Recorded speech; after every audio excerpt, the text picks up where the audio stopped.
For all the times that you were told that no one would care, feel my heart beat for you. For all the times you don't feel good enough in me, say you're worth more than you know. This is not who you are. I think just thinking, Robert, you finished or something. Yes. I was just going to say, the thing that went through my mind was too that I too come out of a very fear-driven background. I early Christian walk for many years, and then had a real experience of Jesus in my life, a personal experience, and flipped me from that side, the fear side, to incredible peace. And but it was out of that, then it was this desire to want to serve and follow. So what will I do about that? Well, I'll go to church because they'll be able to help me and teach me and show me how to live my life. And then it was all the right things to do, the wrong things. You're either in, you're out. You need to read the Bible, pray, do all of those sorts of things, and then you get back on that wheel again. So I think for many of us, we do have that experience of Jesus, and it's out of that desire to follow and love and serve him that we end up going to church, and then we get the dodgy gospel. And so it's that circle. Yeah. Can I say something? John. You see, for the tape, there was a comment saying that, so I've had an experience with God, and then it's got me out of fear, and I've discovered his love, and then I go back to a place of community and I get taught good, bad again, and creates fear again.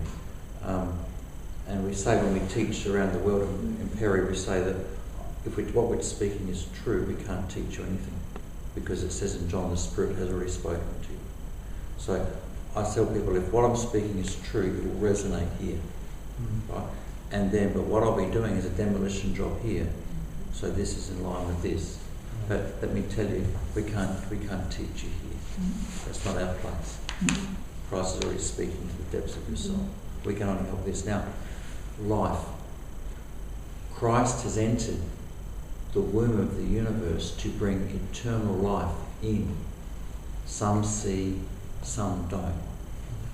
Christ's life has penetrated into us, and as we walk with him in his life and his life, is he wanting me to go back to try and cross the separation? No. But that's a native, instinctive religion. Turn away from that. What is he wanting me to do? He's wanting me to participate with the penetration flow of his life in this universe, which is going out, not dragging back. Start it with your families. Start it with your friends. Participate with goodness, life, light, love where you see it. Learn to recognise Christ in everybody. Learn to recognise Christ in yourself and those holding. Learn to recognise Christ in your brother. Learn to recognise Christ in your enemy. We just keep growing. And so it's going out into life. It's the penetration and the growing of life that we're meant to be participating in. For some people, that will take them into dark places. They will take on things that are dark to bring light there. And Christians have done that through the centuries. They'll take on different movements, slavery. They'll take on child trafficking. They'll take on injustice in the workplace. They'll take on unfair. You know what? People move out in, and all that's good. And everybody just got to follow where they're led. There's no central organised control as we know it. It's all free and internal in the spirit. So it's very different. But then we go out and we change the world. And we only got to do the bit that's right in front of us. For some parents, the bit you're loving as a child. For some, it's a bit more. Our life is our work. Our ministry is our life. It's not we do a ministry, have a ministry, not all this crap that goes on, right? And it becomes my ministry. Yeah, it's like people that want function, they want positions, apostle, prophet, pastor, teacher. You know, it's the throat, that's the feather down the throat stuff, that's gagging stuff, right? Apostles are a function, not a position. Prophets are a function, not a position. The only position is child of God. Right? There's no spiritual hierarchy. When we gather in community, is there an eldership? Yes, and the eldership's there to serve and have spiritual eyes for the body. But we don't have pastors sitting on top of us, standing as a mediator between God and man. There is no mediator. All shall know me, from the least to the greatest, in the new covenant.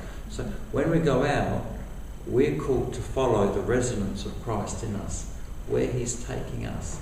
And that takes us into life. And then we start seeing things. We appreciate music. We appreciate things we didn't. We appreciate colour. We appreciate art. We love food.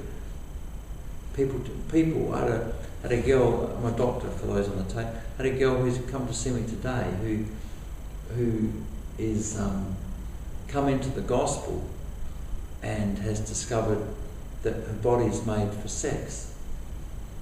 And as a religious person has had that whole shut down.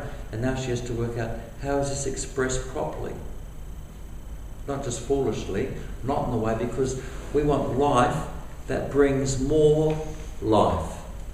You see, if we take our life and put it in darkness, it makes death. We don't want that. So we want more life. We want life and more life. So our lives have to be lived in light, and they have to be lived in love. With me? But that means embracing our whole being. You know, just keep going. It's beautiful, isn't it? People get into plants. People get into music, cooking. People get into cars. They get into, but remember, all things serve relationship. All things serve people. You know, money isn't the boss. Money is a servant to people and family. Right? All these things are servant to people and family. And we're going out to proclaim the eternal family. No, spoken on. Got me on hobby. That's all. It's 20 to 10. I don't think we'll open up another question. For all the times that you were told